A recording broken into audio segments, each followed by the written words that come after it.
Like, Yeah. love to be in a great ride and everything else, but I'm also pretty lucky to have what I have and be doing what I'm doing.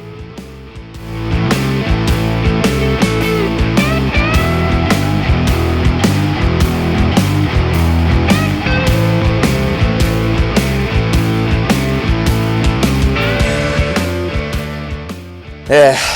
So, Brendan, or Quinny, where do you go? Quinny usually. Quinny. Yeah.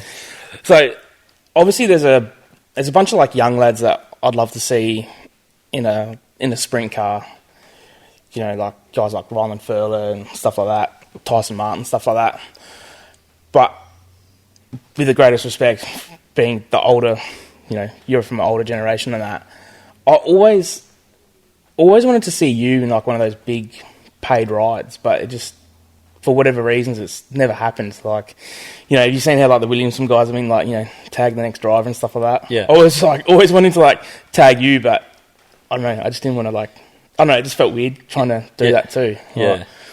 I don't know. I guess it's just never really worked out for me. I mean, I'm not really someone who puts myself out there either. Like, I love to be in a great ride and everything else, but I'm also pretty lucky to have what I have and be doing what I'm doing. Yeah, because I always thought like you're 110% a gasser, respectable on the gear, like, you know, great with fans and stuff like that too. And it's just like, yeah, it's just sort of just the way the dice have rolled sort of thing, or? Yeah, probably. I mean, the way I've gone about my racing, I haven't really been methodical about how I've run it either. I've just like, I want to go race a sprint car, so I just worked my ass off and just went and did it.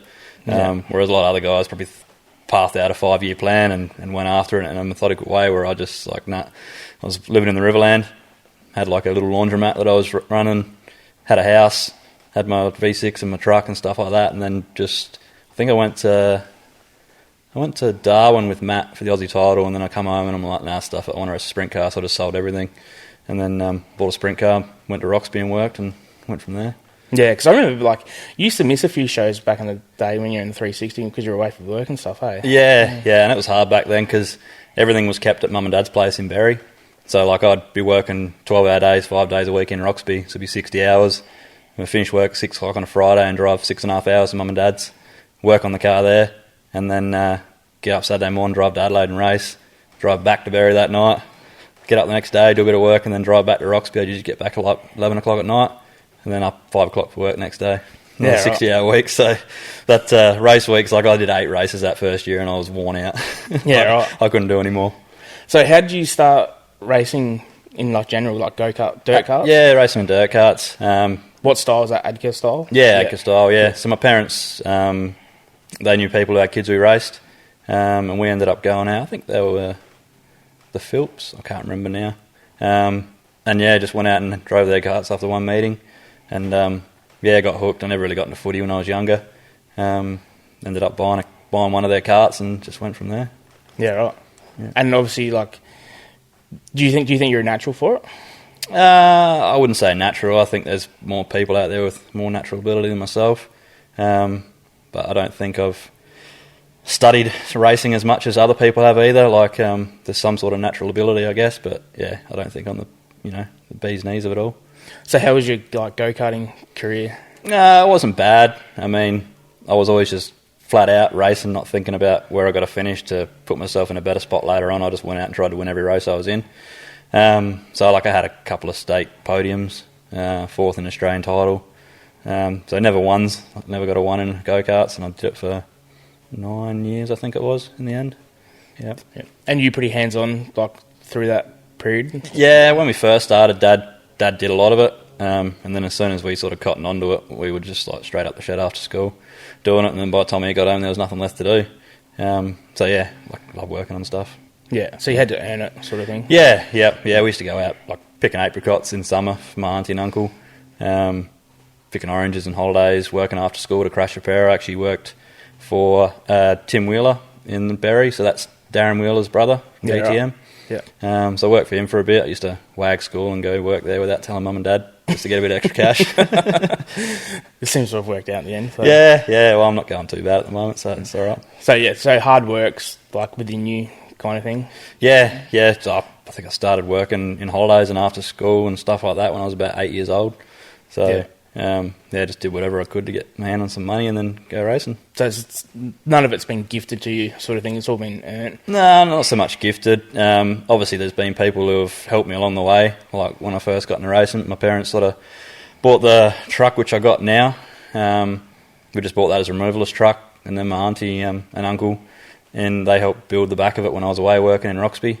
So then, that was sort of like just they helped out, and then I paid them back kind of thing.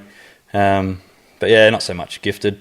I guess Leith and Trish, one of my major sponsors, they've been with me since the start of Sprint Cars. They pretty much gifted me a lot of stuff in sponsorship ways of things, and I couldn't have done it I wouldn't have gone as far as I have without them either. Yeah. So you get to the age where you can run Speedway, and then you make the decision to go to the V6 Sprints or Lightning Sprints, whatever. Whatever name they've chosen on the year, kind of thing. Yeah. So why'd you pick that particular class? I wouldn't say I really went out and picked it. Like I wanted to race sprint cars, and I just couldn't get the money together living in the Riverland, and I kind of had the craps with it all. And then there was a guy from Barmera who had a V6 Sprint. We basically just went out to look at it, and I thought, stuff it, I'll just buy this and just have a go. And did that for 18 months, I think it was. I think we ended up rebuilding that car to a point, like cutting the tubes out of it and making it wider, because you used to have to build the motor in the car because it was like a real small Lightning Sprint car. And then I ended up buying a car off of Nathan Squires, I think it was. He lived up in Woodside. Won the state title in that at Renmark.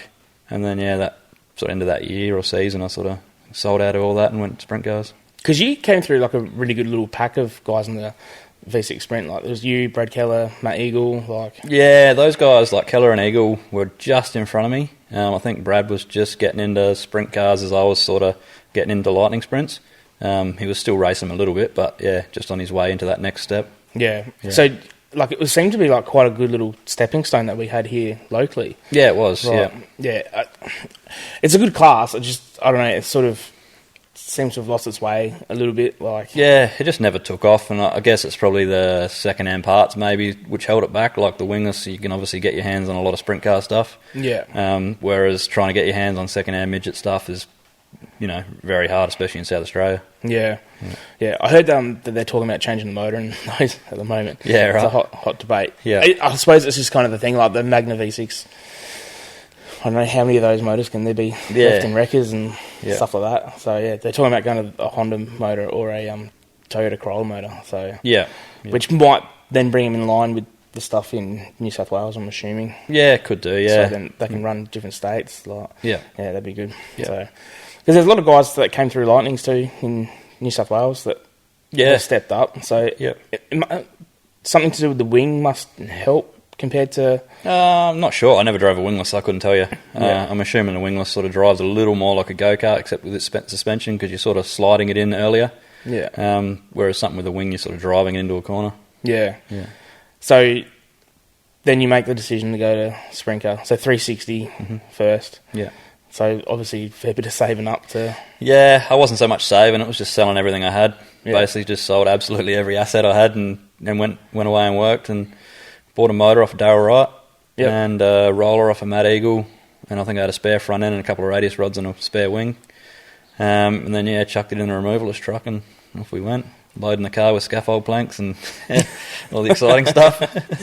So how was you, did you do a practice day in it or anything like that? Nah, so I think it was might have been opening night where they had practice for sprint cars, I can't remember. Yeah, right. I remember rolling around the infield and then I'm like, because I was so busy getting stuff ready and got to the track and didn't think about it and got out in the middle, and then I'm like, how do I start this thing?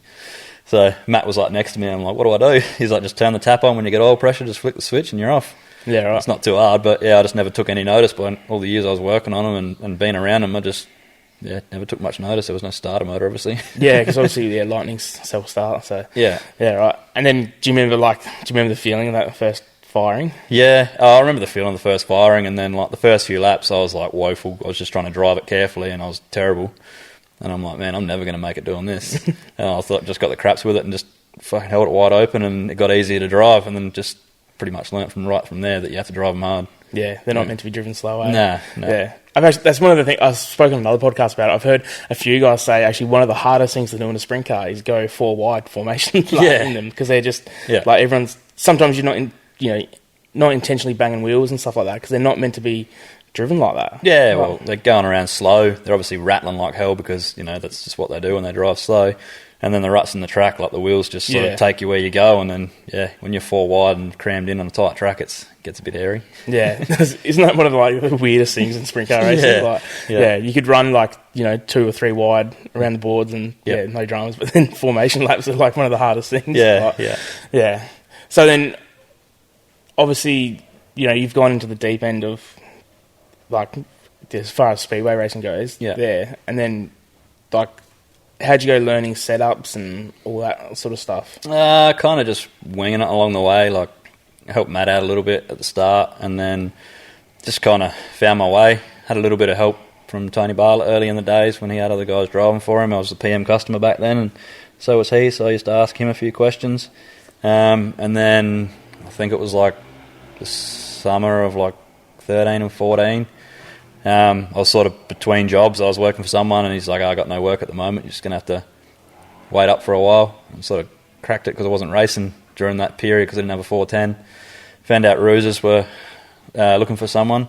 So I just flicked Josh a message and seen if they were keen, and he's like, I didn't even think of you. Yeah, let's do it. So I went away with him, and when they had Brad out the first time, had a blast. Yeah. So that obviously helped you doing that because that's going very deep in then. Yeah. So I learned a lot about racing night in, night out kind of thing. I suppose. I think we did 13 races in that month, which a lot of people do in Australia, but that was the first time I'd done it. And then obviously making those contacts with Brad, Josh, or Isaac, and then just sort of spreading your wings a bit, making your circle a little bit bigger. And then that sort of made that contact with Brad, and then there was Gary Eastwood from Victoria. So originally after that I was going to go to America. Gary had sort of teed up to go work with 59 car over there. And then I think 3 days before I left, Brad sent me messages don't worry about that, you come work for us now. So I spent a month with KKR. And just a lot of things like learning how to run a team efficiently, maintenance your gear, and a little bit of setup stuff, but then obviously, still having those connections to message people when you're lost. Because he's very particular, isn't he, Brad? Yeah, he's very driven, very focused. Yeah. He's just probably, one of the more professional people I've ever met, and driven and focused on what he's doing. Yeah. It can be a pain in the ass sometimes. He gets pretty angry pretty quick, but you expect that, if he's expecting the best and he's putting it all in, he expects, everything out of you. Yeah, it's just the level of what it is, eh? Yeah. I suppose you've got to be, when you're racing, 90 plus nights or 100 plus nights a year, and it's a living too. It's completely different to the way that we are over here. It's a hobby. It's legitimately his job to go out there and win races. It's it consumes your life too. That's your life, being on the road racing. It's not, I'd go do this on the weekend and then I go back to my life. That is your life. It's all in one. How many nights did you do on the road when you went over there? I think that first time, I was there 35 days. I think it was 22 or something. Right.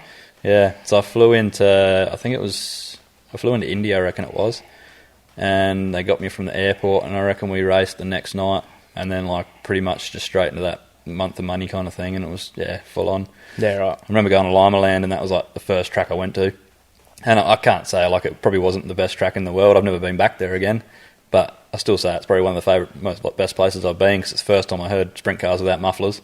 Yeah. And the track was so wide, and there's guys rolling the bottom, and then Brad and Cody were running it up to the fence, bouncing it off the fence, and then driving straight down the hill and carrying so much speed. It was just a bit of an eye opener for me. Isn't that track's operated by the university, isn't it? I'm not too sure. I thought that was all tied up with the University of Ohio, because that. Yeah, it could be. That uni's got the race car program there.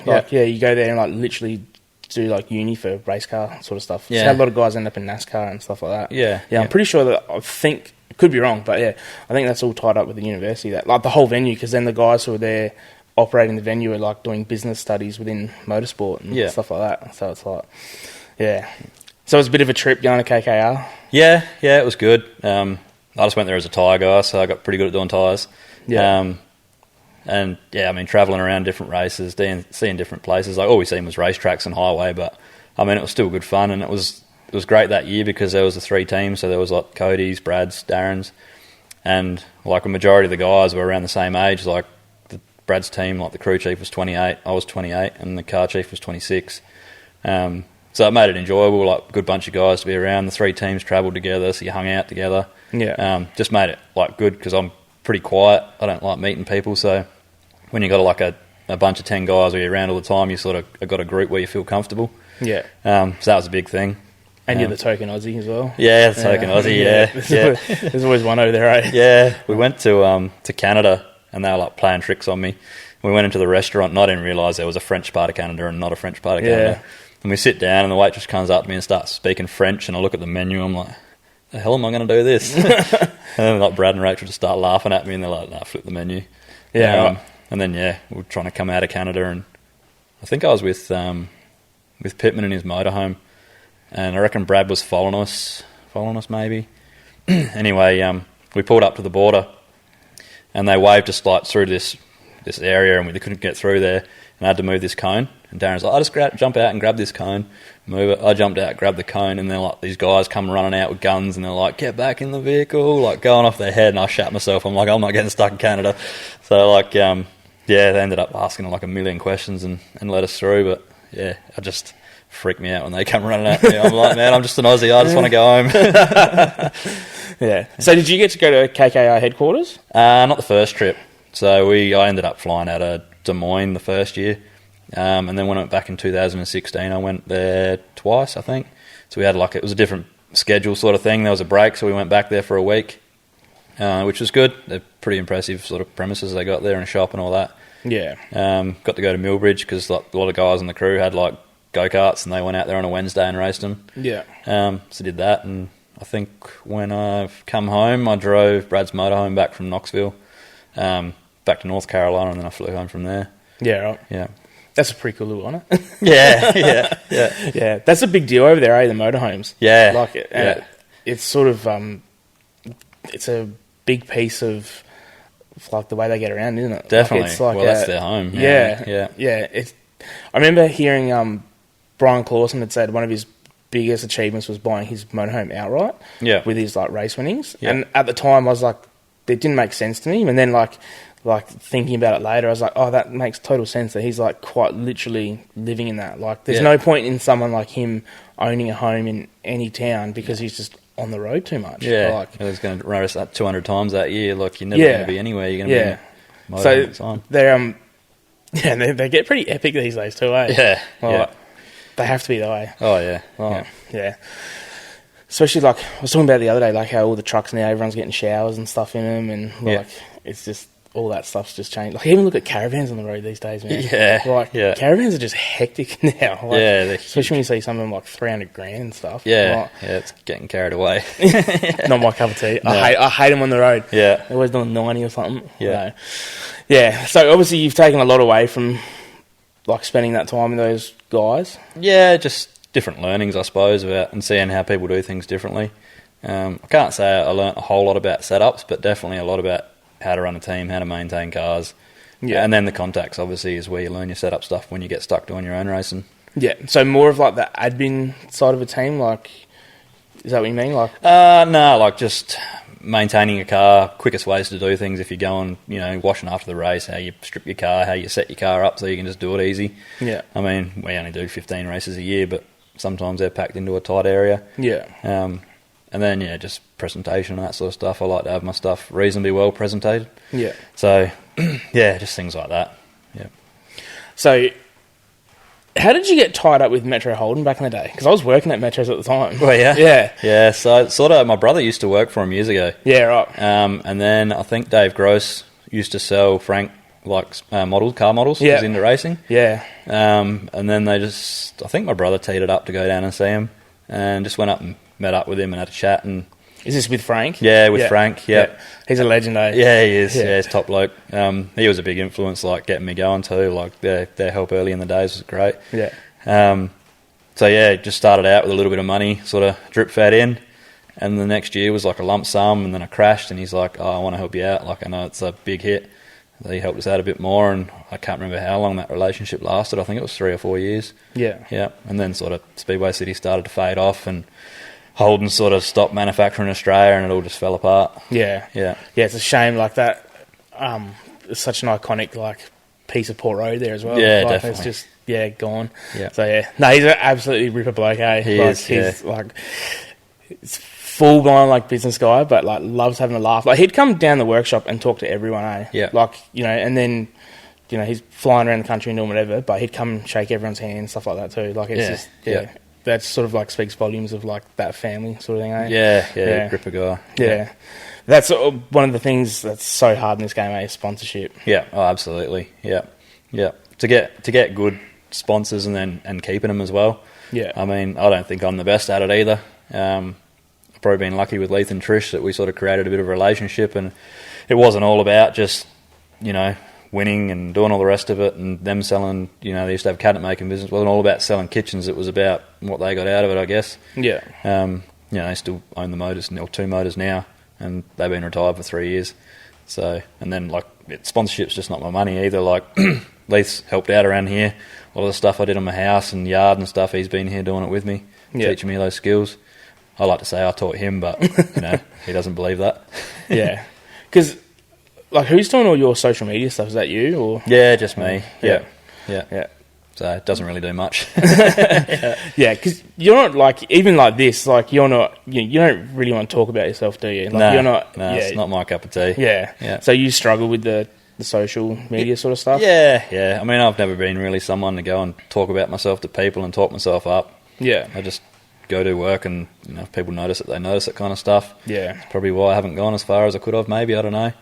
I think it's probably a hard thing too, like now, obviously like from when you started, even in sprint cars to now, social media has changed so much. Yeah, like, I think the whole Facebook page thing wasn't even around when I started racing. Yeah, people used to have like, they'd have like their account and then their like racing friend account sort of thing. Yeah. Like, yeah, I don't know, that's maybe, I don't know, maybe it's because of your age. Yeah, probably. Yeah. I don't know, it's a hard thing though, like even like, talking to like Dave Donegan, like he puts his videos up and he said like for him it's like quite hard to do, like because that's not him sort of thing. Like he's got to really sort of like work himself up to do it. Yeah. But then you're sitting there watching it on your phone, like thinking, oh man, this is like Ripper, he's loving it. And it's like it's not necessarily the case either. So. Yeah. Josh Ruse rips into me all the time about it because obviously I'm trying to do the fabrication stuff with the Quintech bits and pieces, and he's always like, put posts up. Yeah. And I'm like, I'm not thinking about putting a post up. I'm thinking about getting the work done properly. Like it's just not in my brain going through my head at the time. Yeah. And then when it's done and out the door, it's too late. Yeah, that's literally like why like some of these like, bigger companies, corporations have like social media managers. It's like a legitimate sort of job title these days. Like if someone said that to you 10 years ago, you'd think that they're like smoking crack. But now it's a legit sort of thing. Like, yeah, it's a hard, like I preach about it all the time, like why more guys don't do it, but sort of when guys are focused in the moment and stuff, like it's not and if you're not savvy with it either, like I know for doing this it can consume your life, like trying to like put content out there and you think about what time to post it and like all that sort of stuff. Stuff gets sucked up in the algorithm and like it's just it's hard, and you got to find engaging stuff too. That's why for me the hardest part is those like little clips. Trying to find like bits of gold. Yeah, bits of gold, and it's like sometimes all of it is. So then it's hard to find something for 30 seconds, and it can drive you wild. Yeah, I can imagine. Yeah. So obviously, what's your trade? So I started off boilermaker welder. Yeah. And then when I went to Roxby the first time, from trying to make more money going racing, I met a guy called Craig Tarker. So that's ITP compliance. Yeah. So he's a welding supervisor, and he sort of said to me, because I sort of asked, sussing out how much money he made, and I want to, increase my wage and all the rest of it so I could race more. And sort of, I was always interested in the quality side of things. Like if I did something, I wanted to do it properly. And he sort of steered me in that direction a little bit. So when I was up there, I did my welder certs, and then got into my supervisor's course, and then ended up coming back to Adelaide. And that's what I do now, quality coordinator, welding supervisor. Yeah, right. Yeah. So you're still, going back to Roxby and stuff? Or? So I'm at Bohu Engineering at the moment. Yeah. Been there for I think October last year. Yeah. Before that I was in Roxby for a couple of years working for SA Engineering. Yeah. Good company owned by a couple of blokes up there, which was good. But just sort of missus wanted me home because we were getting married. now she probably wants me gone again. It can happen with the FIFO stuff, eh? Yeah. You come back for that fortnight and they're like, man, when are you going? Like, you can go a day early or something like that. Yeah. So you're not on the tools at work? Nah, not at work. No. So then you get to come home and jump on the tools and stuff. Yeah, because I still enjoy it. I like to keep my skills up too. So probably I reckon I'd enjoy being on the tools more, but obviously making money, try and go racing, not really practical. Yeah. And then if I'm on the tools all day at work, I won't feel like doing it when I come home. So that's like where I always try and like gauge where like drivers' brains are at. So that's sort of where your brain is at, like being hands-on and, like making stuff. And yeah, I mean, I've always liked working on the cars and fixing them and bits and pieces and making stuff. Even when I raced go-karts, it wasn't much I could do anyway because, I was pretty young, but just like making bits and pieces to hold tacos or whatever. Yeah. It was always something I enjoyed, and that's probably what got me down that route. And then the love for cars and stuff. Ended up doing my apprenticeship at a place called Kappa Performance, which was like building supercharger kits for cars and bits and pieces. Yeah, right. That's where my love for the art of welding and that sort of stuff come from, and doing things to a high quality level. Yeah. I remember all the drift cars back in the day. Yeah, when they had Mingay and Bulger and that. Yeah, we went to Summernats a couple of times up to the Gold Coast. Yeah, they were like fluoro yellow, weren't they? Yeah, they were yellow. Yeah. So all that gear was based up there? Yes. So we built it. We built the drift ute and stuff, or parts of the drift ute at Berry. Did all the motor stuff, and it was pretty good. We built a 1,000 horsepower crewman ute, put a V8 in a Territory and things like that. Just odd stuff. Which, like, when we're talking, guys, like 1,000 horsepower back then was, like, huge. Yeah, this is like 1,000 horsepower back in, like, 2007. Yeah, now it's like, people will just laugh at that. But, that was hectic back in the day, like 1,000 horsepower. Yeah, it was pretty good. So, obviously, did any of that sort of fabrication work, that's obviously helped to now sort of thing, or? Oh, it definitely got me going, yeah.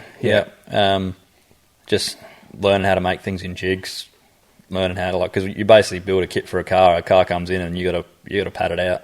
Yeah. Basically work out where pipes are going to go, so you're starting from scratch. So a lot of that sort of thinking out a job and planning it and working out how you're going to make it, it's definitely come from back then. Yeah. So whereas like the chassis repair stuff's it's probably more structural as such, isn't it? Yeah, to a point. I mean, the chassis repair is a bit different because, I mean, you push a tube one way and the way they are, it pushes something else like a different way. Yeah. So that was a bit more of a learning curve because I haven't really worked on anything that does that. Usually if you're like in a structural shop working on steel, you push it one spot, that's where it moves. It doesn't move like 3 other spots down the car because it's got 10 different joins in it. Yeah. So that was a bit challenging at the start, but yeah, it's pretty good. So whose chassis did you fix first? One of your own, or? I've done a little repairs on mine. Corey Sandow was actually probably the first guy who brought me a car which I like replaced tubing and stuff in. And then from there I've done a fair few. Yeah. Actually, do you remember your crash at Speedway City? Yeah. That is like still to this day probably the highest I've ever seen a sprint car, eh? Yeah. Do you remember it like vividly? Or? Oh, I remember you don't really see anything when you're flipping at that sort of pace, but I remember obviously all the different colours and everything spinning around and then stopping dead and seeing cooling on the dash and water pissing out the fence because there's a hose burst. And I remember getting out and Scott's running over towards me. He's like, "You all right?" I'm like, "Yeah." Walked off and he was just standing behind me "Oh, what do I do now?" Yeah. But yeah, that was probably the biggest crash I've ever had. Yeah? Yeah, I just remember it being in the air and I was like, whoa. And then I think the best thing in dirt race, if you see the steering wheel come flying out the car, generally they're okay, they're all good. If they can pop the steering wheel and peg that across the infield, they're okay. And then the steering wheel comes flying out and it's like, oh, that's okay. Yeah, I don't usually like chucking the steering wheel out, unless it's a crash like that. If people are watching, at least they know you're all right. You look like you're angry, but you're not really angry. You're just chucking it out. So it's more of a signal, isn't it? Yeah. I remember I was watching Flow and my mum was around and something happened and the guy pegged the steering wheel. Mum's like, oh, and I was like, no, that's all good. Everyone at home knows he's all good. Yeah. His mum's probably watching Summer as well. So it's it's just a little signal. That's it. Yeah. So do you remember what happened with that? Yeah, bit of an experience on my behalf. Just the car, when you get it a certain way, you'll go down the end of the straight and it'll get on the left rear and sort of go towards the fence a little bit. And I was just cutting it too fine. I was too close to the fence when it did that, and it just went in, sucked, and once it hit it, it just sucked it in. Yeah. Climbed up, and I think the rail just caught on a bit of fence concrete that might have been missing at the time on the fence and tore more of it out. And that was that. Yeah, once it sucked it in, you can't do much about it. Yeah. And it was so fast too, eh? Yeah, it was a pretty quick night that night. Yeah. Do you miss Speedway City? Absolutely, especially now. It's just down the road. Yeah. I mean, you could do 12 races there a year, and it's in the city. I mean, it was never close for me when it was open because I was always in the Riverland, travelling from there or travelling from somewhere else. But I suppose we must have had like 12 shows there and 12 at Murray Bridge, so even just locally we would have had that 20 plus shows for sprint cars. Yeah, I'm guessing. I think when Speedway City was going, Murray Bridge weren't doing that kind of racing. I think they were doing like 3 or 4 races a year. But I mean, if they're doing like 8 now and we had 12 at Adelaide, it'd be perfect. Yeah. You do 20 races a year locally, wouldn't get too wore out. Yeah, it kind of seems like it's not all as bad as it was, as what people thought we had then, eh? Like for me, like I wasn't involved with, like, I wasn't there racing or anything like that. So there's obviously all the stuff that you know was getting sad and stuff. But as a punter, you were like, you didn't really see those sorts of issues, or if they got blown out of proportion or whatever. But it's like, man, we'd have it back in a heartbeat for now, for sure. Like, hindsight's a good thing too. Like, everyone gets caught in the moment and what's happening, and if that was basically the place we raced at the most, so that probably caught all the criticism, really. Yeah. So it's a bit of a shame it's gone. I mean, it would have been good to still be able to go out there, and especially now with the housing out this way, I think they would have got decent crowds. Yeah, and that's probably the other worrying thing too, though, is the housing out this way is just very rapidly encroaching that place too. Yeah. So, yeah. The only hope is that the state government is steadfast that is a motorsport zoned area and it's not changing. Yeah. So, way of the world, I don't think that's going to be the way. You hope that stays like that, but I don't see it. I don't see it like that forever. No. Like, when you look at like this suburb, how big this is, like how big Riverlea is and stuff like that now too, it's just it's unfortunate, but we'll see. Yeah, that's it. I know that the current owners tried to rezone it twice and it's been knocked back. So that's the only hope that you just need someone with quite a few dollars to get in there. And that's the thing. But if you have all that money, you're probably not going to spend it on the speedway. You're probably going to be sitting on a boat on the sea or something somewhere and relaxing. You got to have a shitload of money and be stupid, really. Yeah, pretty passionate about sprint cars, that's for sure. It's no different to what like you're doing with this. Like, you don't have to be putting any money into going to this. Yeah. Yeah, I always question that, don't worry. How's the missus deal with it all? Like, I mean, she doesn't love it, I guess. She didn't grow up around it either, so it's kind of that thing, like people grow up around it, they sort of understand it and passionate about it just because of the way they grow up. She came into it and, supportive of it because she sees how much I enjoy it. Yeah. But she also sees the time when I don't enjoy it, and that's probably 75% of the time lately, so... Yeah, I mean, it's probably hard. She sees me angry and is like, why you do it if it makes you angry? What's the point? But it's one of those things, once you give it up, you're done. You don't go back to it. Yeah. It's for when you do rip one of those good laps that you're like, yes. Yeah, well, the problem is, like, you'll have a bad run for like 3 years and you won't win a race, and then like you win one race, you're like, right, I'm up and about again, I'll do another 3 years. Yeah. Really, if you just have, if you got out when you had about 2 years bad runs, you'd be all right. Who do you like racing the most? Good question. I don't really know, to be honest. Like, most people these days race really well. I think it's pretty fair. I don't mind doing, like, I've been enjoying the All-Star things the last couple of rounds, just because it's travelling away, different tracks. Mildura have done a great job up there. Really enjoy going there. And the fact that they're putting so much effort into the place and you feel welcome as soon as you go in is great. Sort of brought the fun back a little bit, and I've been doing well, so that also brings fun. But and Tony Bartlett's been helping me this year, so like it's just taken a lot of the other stress away. I just make sure the car gets there, do a few tyres and jump in and drive, and he worries about all the other crap. And the All-Stars, there's a good vibe around that, isn't there? Yeah, Manny does a great job, and like a great job of making people feel welcome and making it enjoyable. And even like all a team of people that come with her are the same thing, like inviting, they're all happy, no one's miserable. They make a good time of it.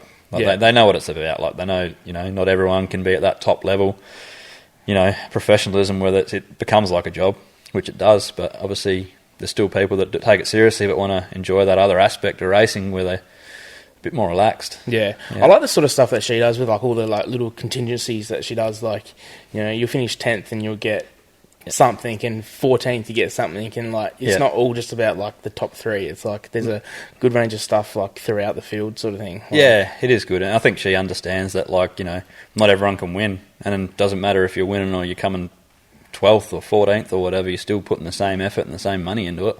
It's still, you know, you're putting your all in it, and you're still trying to get out there and compete, and that's where your numbers come from. Like, you don't keep your numbers because the top 3 get looked after and keep winning. You get your numbers because everyone's getting a piece of the pie. That guy's chuffed with a $50 fuel voucher or something for finishing 14th. But I was joking with Garen because at Horsham, like, I finished 3rd and he finished 4th, but with the contingency he made $50 more than me.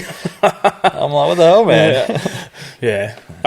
That's like, it's such a good series, and it's like all those sorts of things is like why she got the car count that she does. Like, yeah.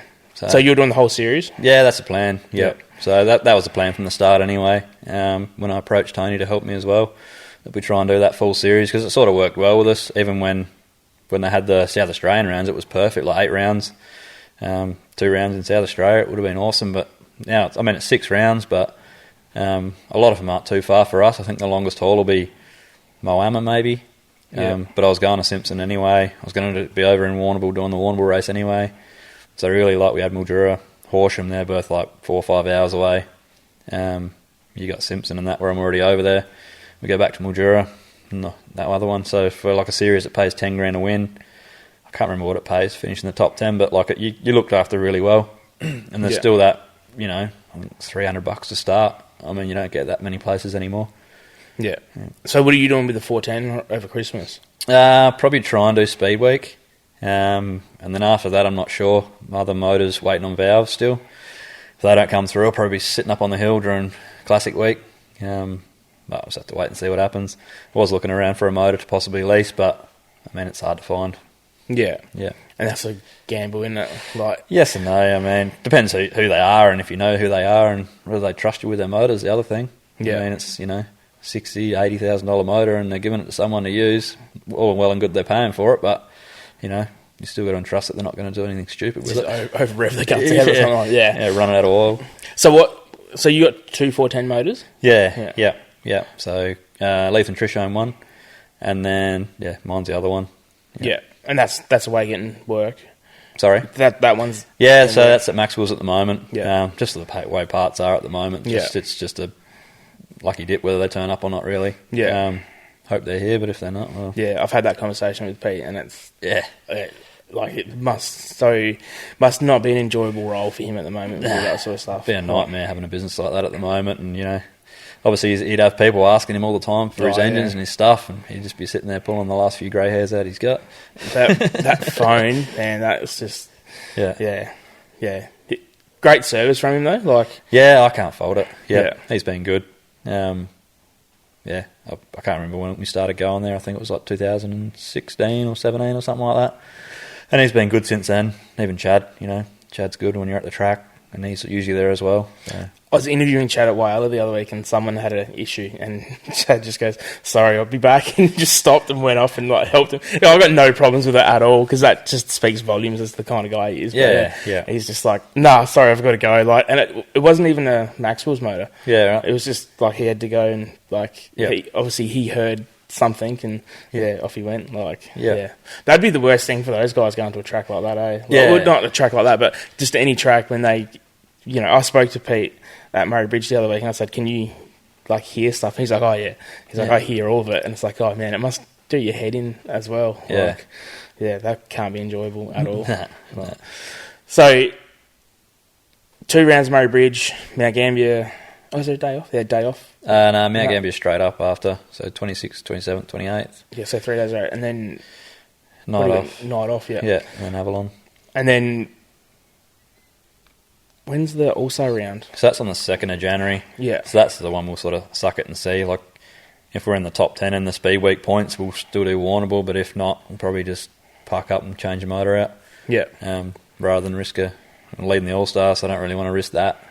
Racing Warrnambool if I'm not really in the points for the whole Speed Week thing. Yeah. So how's like the logistics of all that sort of working out? Is that being a bit of a nightmare? Or A little bit, yeah. Like originally I was going to try and get a car down there and just leave like the 360 down there. Yeah. Just because it'd be easy with Simpson and all that other racing around Classic and all that sort of stuff. But then I just looked at it and I'm like, I'd waste like a weekend driving a car down there and probably $800 or $900 in diesel. So we're just going to take the motor out this time. Yeah. Put it in the truck, and then we'll end up leaving the 410 down there. And then I'll come home, and the next time I go over, I'll take the 360 car with me. We'll do all that racing, and I'll bring the 410 back. And then when I go to Moama for All Stars, I'll just go via Warrnambool and pick up the 360 then. Yeah, right. It's a bit of a headache, but it's a little bit, it's a bit out of the way. But it's better than doing like a 8-hour trip to Warrnambool and then an 8-hour trip back, dropping the car off. So yeah. Do you enjoy working out all that sort of logistic stuff, or? It doesn't really bother me too much. Like, is what it is. It's part of the enjoyment, I suppose. Making the plan, like obviously that sort of trip's exciting. A lot of racing and bits and pieces, and it's making all the parts work. Yeah. Do you like Simpson? Love it. Yeah. Yeah, it's good, isn't it? Yeah. Bit hit and miss there. Like I think the first time I went there, I finished third. I think it was. Next time I crashed. Next time I won. Next time I crashed. So. Hopefully again, another win. See how we go. Yeah, it's a great venue. I remember we were there with the midget and I asked someone for a printout of the grids or something, and they said, just get on the website. Yeah. Or is that website or an app? I can't remember. Yeah. Website, and everything was there on the website. Yeah. Like all the grids, everything like that, all the results, had like weather on it and like everything. Like they do a great job. I was like, wow, this is like sick. Like yeah. It made me feel stupid for asking for a printout. You know, there was some tracks you go to for a printout and they like crack the shits that you want to print out, and it's like, these guys got it all on the website. It was like done easy. Like, they do a great job. They're a really good club, and like I never really went there early on in my career. Just because I'd heard people talk about it, and like obviously people go to tracks, and some people love it, some people hate it.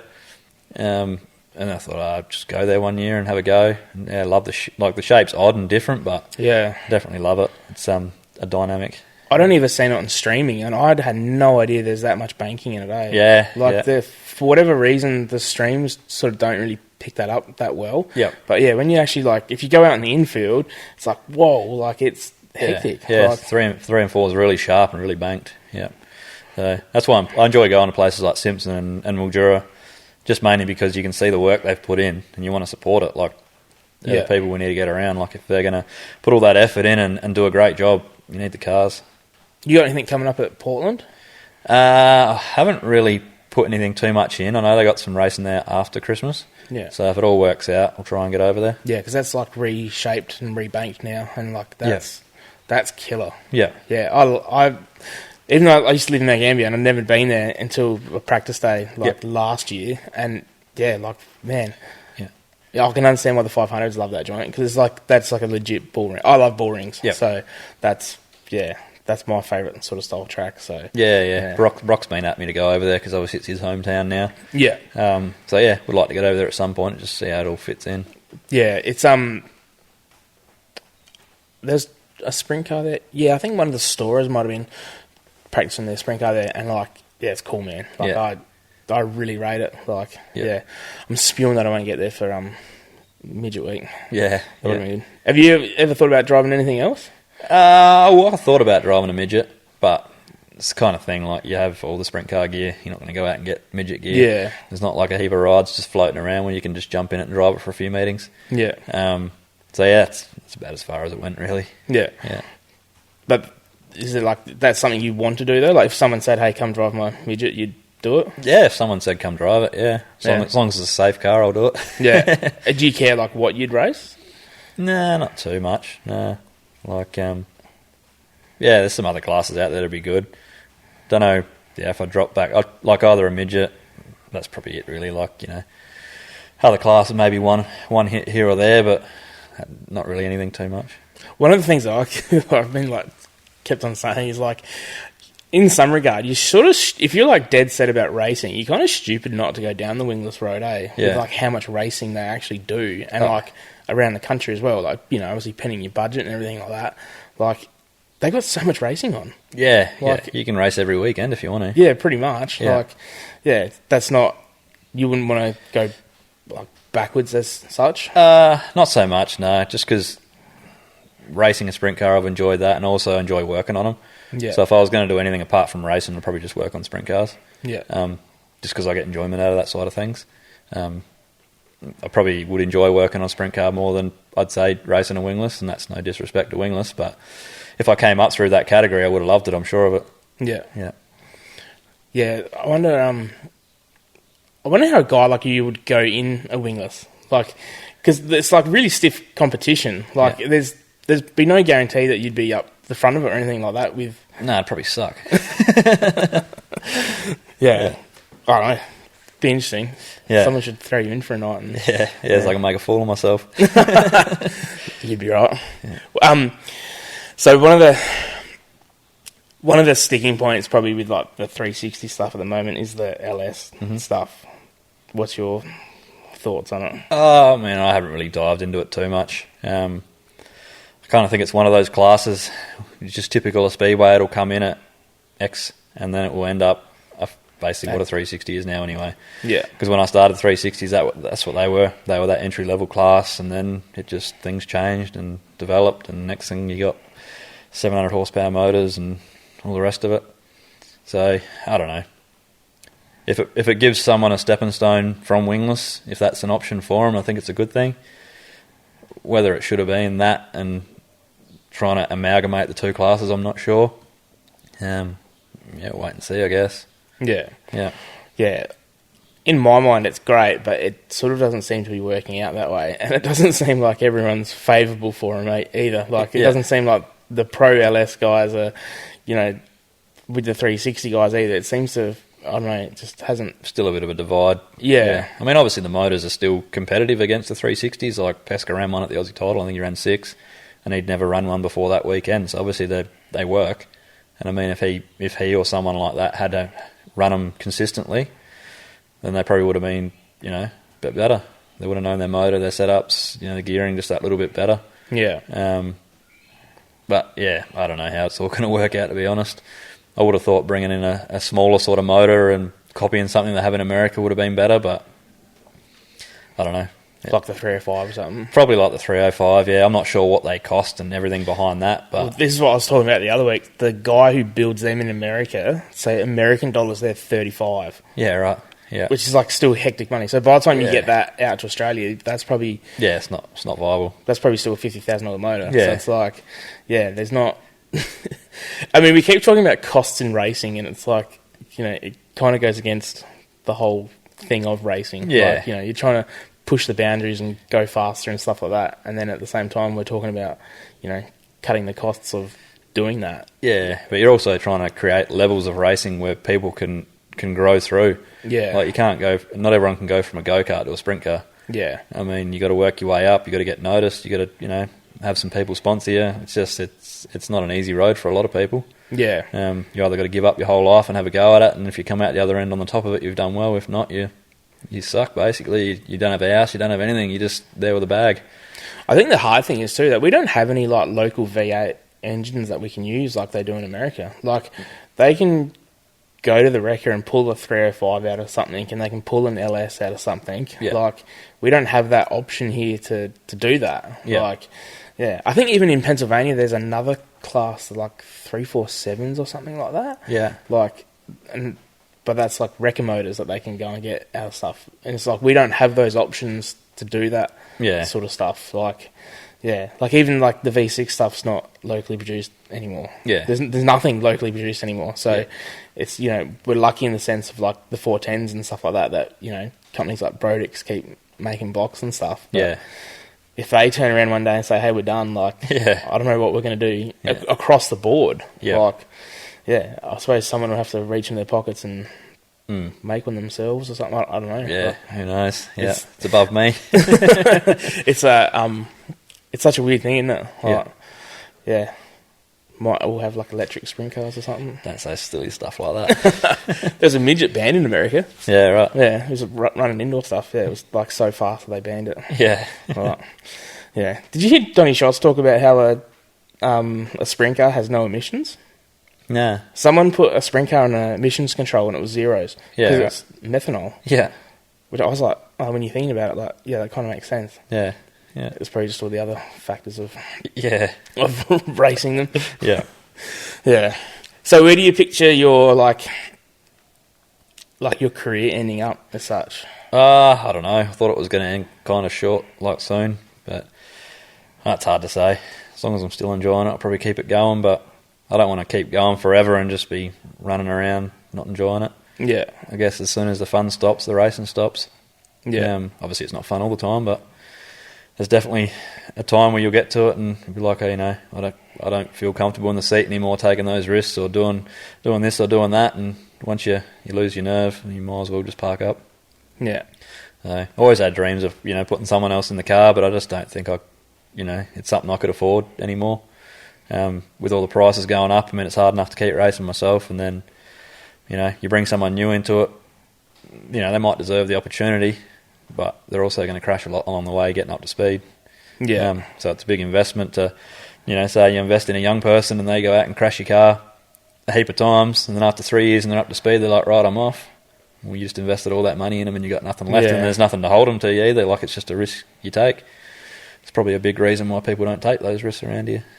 Yeah, that's one of the unfortunate things, because I think there's a bunch of young lads out there who are like, they're deserving of it from a fact of like, they might not ever get there financially or anything like that, but they could probably certainly wheel one. But those opportunities, they're just few and far between now. Yeah, that's it. Especially when it's hard to get the sponsorship as well. Like if you're just a car owner forking out of your pocket and you don't have a lot of money to start with, it's not something you're going to want to do. Even if they're tipping in a bit of money for crashes, you're working on it all the time, and it'll take its toll pretty quick, I reckon.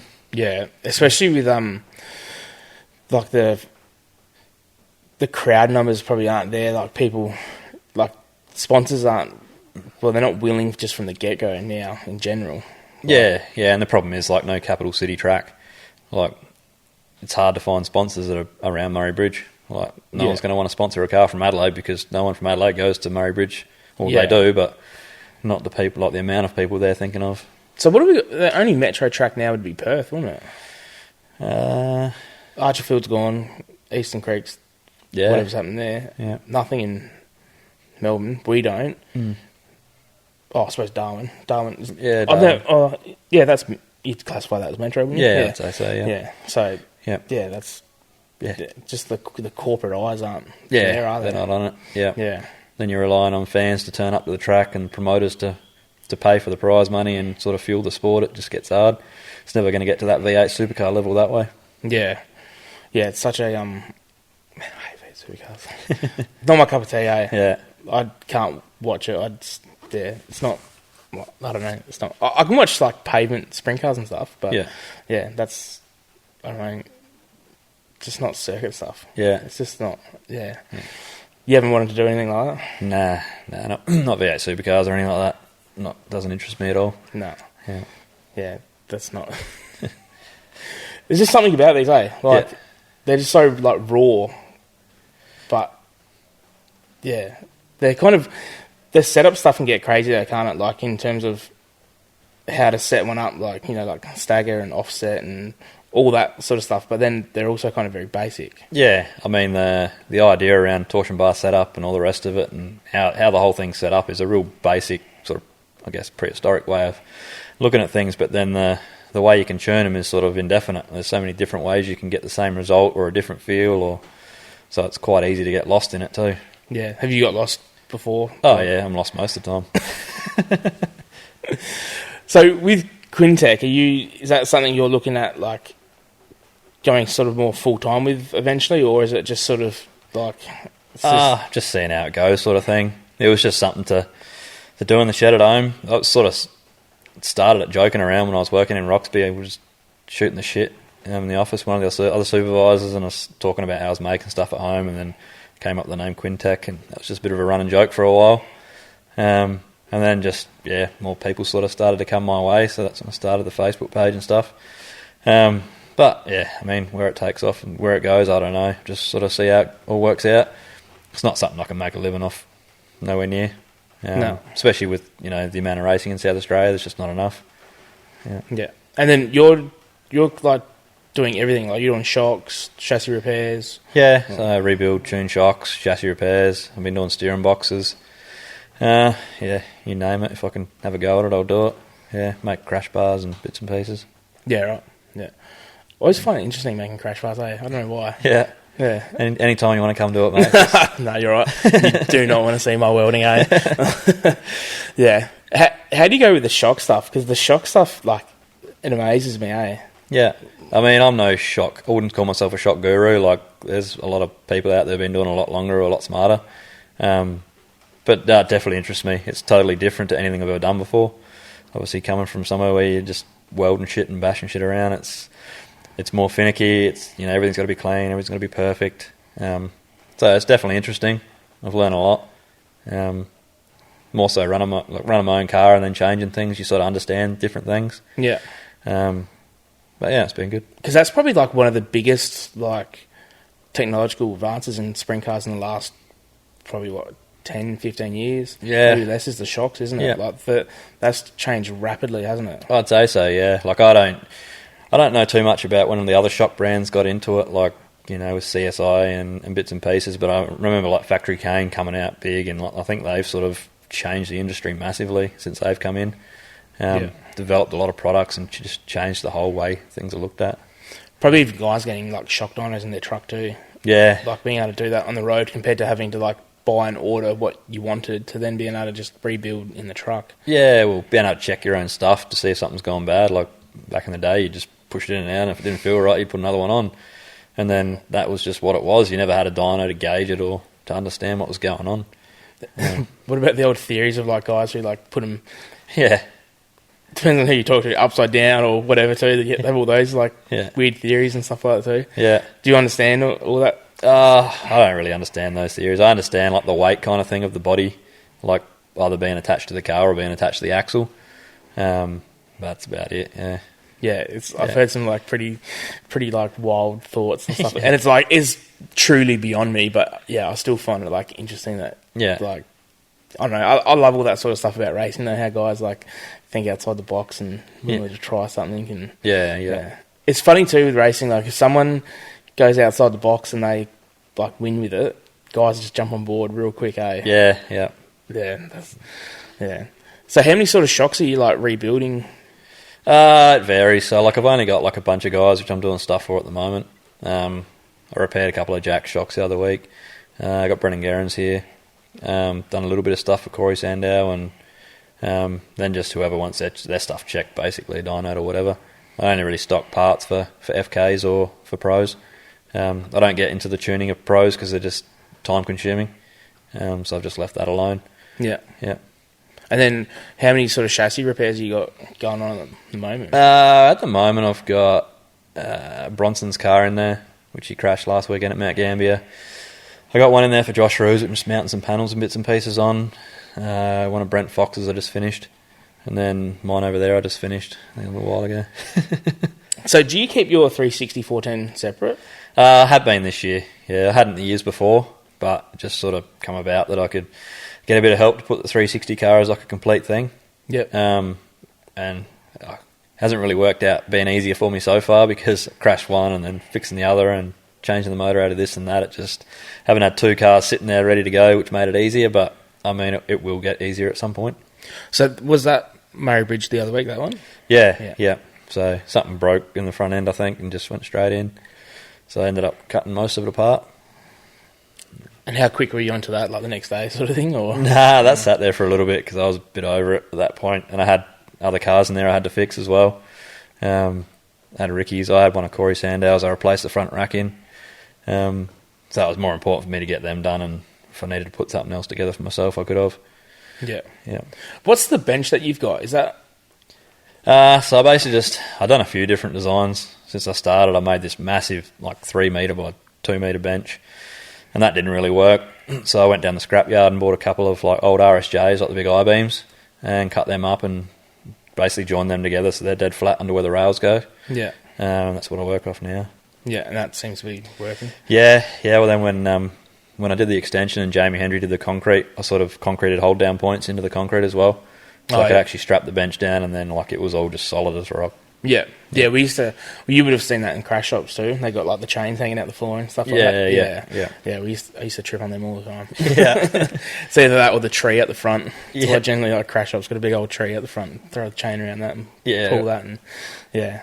So do people come to you with their original measurements that they have from when they got the car and you try and get back to those measurements? Or? Not really. I mean, generally the car's got a little bit of it hanging on.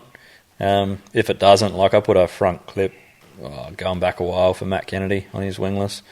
He basically just brought me a front half of a car, a car with a good back and a good front, and I joined the two together. And that's just basically putting them back to like a standard measurement. Yeah. Yeah. Yeah, right. Do you feel, obviously you're, like welding them from factory and then doing something like that would have to be drastically different, wouldn't it? Yes and no. I mean, whenever you build something and someone's going to be racing in it that can get hurt, it's always in the back of your mind, but I've put a lot of research and a lot of thought. My job's sort of taught me a lot about what happens in the material when you're welding it and the microstructure of the weld and the heat affected zone. So I've got a fairly good confidence behind it that it's not going to just snap off and someone's going to get hurt. And you understand like the weld sequencing as well? Yeah, I mean, we do a lot of that. I mean, we're welding bridge girders that got 100mm flanges on them, and like over the years, like bits of pipe work which will pull different ways and do different things. So like understanding how to go about that and keeping your heat right, and so it doesn't move around, or you can get it to pull back a different way with the weld. Absolutely, because it's not like these things you're doing any passes or anything like that on, are they? It's like you got it's just one run around. Generally, but you're trying to keep it within a temperature where it doesn't affect the metal. Like obviously it's chrome ollie, it's got that chromium in it. You don't want to burn it or damage it, or it gets really hard if it cools too quickly. So you got to be careful of a lot of those things because they can cause cracks. Yeah, right. Yeah. So it sounds actually super stressful, man. Nah, it's all good. Do you actually you love welding? I enjoy welding, especially TIG welding. Yeah. Get me on a MIG welder, I get bored. But right. TIG welding, I don't know. I guess I get to use two hands, so it's a bit more exciting. Yeah. And that came from doing the pipe stuff with Kappa? That started out at Kappa, yeah. So we did a lot of like aluminium TIG work. Used to build all the intercoolers, build sumps, drop tanks. Basically, you name it on a car, I used to build it. And then when I went to Roxby, I basically was just welding with a MIG flux cord. They were doing heaps of pipe work, and I'm like, you see all the Filipinos doing TIG work, and I like look wicked, and I'm like, I want to do that. I'm like, well, you can't do that. You don't have your welder qual for that, so you got to keep doing what you're doing. So like, I think I stayed up there one weekend instead of going off racing or whatever, and just practiced in my own time and did a test piece. And I'm like, well, you go, send that away. And they're like, oh, now we got to find a job to book that too. But that went through, and then they ended up getting a bit of a go at that, and yeah, it just went from there. Yeah, I remember I was on a job and all the Filipino welders were there, and like they're good, eh? Oh yeah. Like they'll get a joint of a pipe work, and they'll be welding it underneath, looking through the gap, and like, man, I can't even do it when I'm actually looking at the right side of the weld, let alone the back side of it. Why are they so good at it? Like, I guess the training before they come over, and then they're pretty cluey, and they all help each other out. So like, they'll see someone struggling, they'll be like, "I'll do it this way," and they just eventually they get good at it because that's all they do is welding. Yeah, right. Yeah. Yeah, there's a heap of them that job I was on. A bunch of guys were whinging, and I was like, man, if they're the best of the world, like, who gives a shit? Like, I'm all for it. Like, and they're like laying all over these pipes. And like, I mean, I couldn't even get into half the positions they got to get into to do that stuff. Like, I can't flex that much anymore. Yeah. I can, I can probably weld something together if I had to, like, emergency get home or something like that. But other than that, it's pretty much where that's where it ends, sort of thing. So, I always wanted to get better at that. But practice makes perfect. Yeah, I know. Time. Yeah, that's it. That's the biggest thing. So, with work, you're like on computer and on computer, and then like spend a bit of time on the shop floor. I mean, where I am now, there's other guys that sort of do that stuff as well. But yeah, I mean, when I used to be on site in Roxby, we'd go out on site. I'd have to be out with the guys when they're doing all the work. So I'd end up being a lackey as well because you're there supervising it, but you got to be doing something. Yeah. But yeah, it was good. Roxby can be challenging at sometimes with the heat and stuck out when it's windy and dusty and shitty, and you're trying to do welds, and But a little bit hands-on. Just I don't get to be as hands-on as I'd like to be at work. So then when you get to come home, you just sort of put the admin stuff away and you know, pick up the welder or something. Anything I can do with my hands. Yeah. Annoys Michaela because I come home and I'm never in the house. I'm either outside mowing my lawns or doing the yard, or I'm in the shed. So. You're never just sitting down watching TV or anything. Pretty rarely. I mean, the way my job is now, like I don't get home till late, so I'll get home and shower, whatever, and sit on the couch for a bit, and then straight to bed. There's not usually a lot of time. Yeah. That's just the way that you're wired. Yeah, I mean, I just can't sit still. I just don't know how to do it. I've never done it. I never probably will laze around too much. If I'm lazing around, I've got to have a beer. That's about the only thing that'll stop me. Do you know, it's sort of like the one thing I always think about, like, as much as I'd love to race sprint cars and stuff like that, there is just no way in hell I could sit on the dummy grid for as long as you guys do. Yeah. I just couldn't do it. Yeah. Like, that's so boring. Yeah, it is boring. Yeah. Murray Bridge is alright if you get up there early. At least you can watch the screen. Yeah. But, if you don't get up there early enough, or you're just sitting there waiting around. How do you go, like, mentally? You just sat there sometimes for, like 20 minutes or something like that, and then you got to go out the gate and bang, turn it on. I don't know. I never really thought about it too much. There's always something else to drift off and think about. I really only think about the race when I'm out on the track. Have a snooze. Yeah, just lay the head down and relax. Yeah. Maybe that's like the calming period before you, like, go out. Yeah, I guess. I mean, when I was away working and like doing all those hours driving and stuff just to race at Speedway City, I used to remember rolling around track packing and be like, oh, how good is this? I get to sit down. Just like worn out from the week. And then you still got to go racing. It's lucky, I guess, sprint cars pumps your adrenaline up. It just keeps you going, gets you in the mood to race. But yeah, those times I've been able to sit down and just not do anything was good. You ever done anything for fitness? Like, not so much. I mean, boilermaking's a pretty hands-on, heavy trade. So, like, as long as I ate pretty well, and back then I didn't drink a lot of beer, so that helped too. It sort of kept you reasonably fit. But then now, like, being off the tools, it sort of slowed me up a bit. Yeah. Yeah. So now you've started, or you? Nah. Every time I think about fitness, I look outside and I'm like, oh, it's a good day to mow the lawn and jump on the right on mow with a beer. Yeah, right. Yeah. All right, Quinny, this has been great. Yeah, appreciate it. Hopefully you guys get a bit of insight into you. And yeah. Nah, all good. You're definitely one of the most, like, well-respected guys there, I think. Like, yeah, like I said before, no one's ever said a bad word about you, so that's always... Yeah. It's always a good start. Just means you haven't talked to enough people. All right, man. Thank you. Too easy. Appreciate it. Cheers, man. Thanks.